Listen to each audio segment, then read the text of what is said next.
Hi, welcome back. Today we will take a look at two very interesting phonetic sounds, vowel sounds. The oo sound and the sound.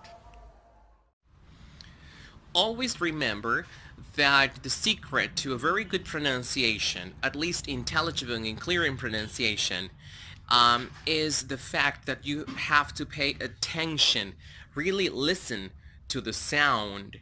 Do not attempt to make a sound, a foreign sound, with your mother tongue sounds. That's why today I have chosen two vowel sounds that most of the time students confuse. U.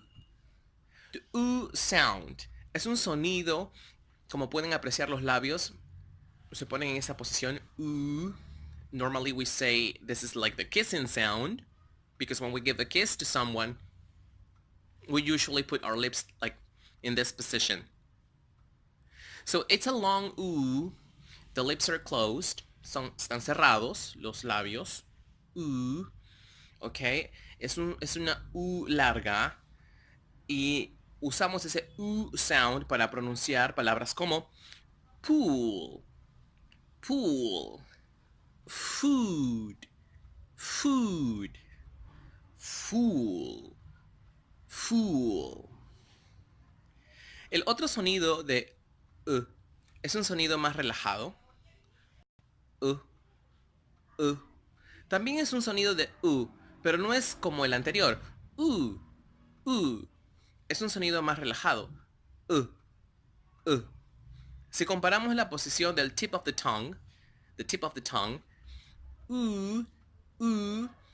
es frontal. Pero cuando hacemos el the tip of the tongue va un poco más atrás. Otra diferencia es que the jaw, when we pronounce that sound, hay mucha tensión. Cuando hacemos el la tensión baja. For example, we have the words with the sound as in pull, foot, full. So if we make a contrast between these three pairs of words with the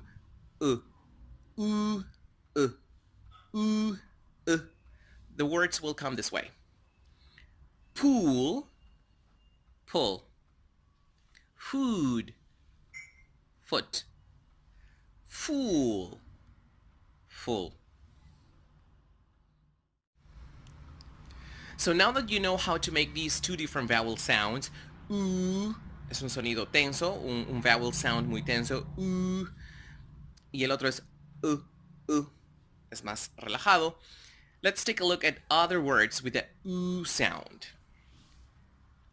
Cool, move, rude, loop. Now let's take a look at other words with the sound. Took, stood, book, good. Very good. All right. So take notes of these words and always remember how to pronounce them correctly. Thanks for watching.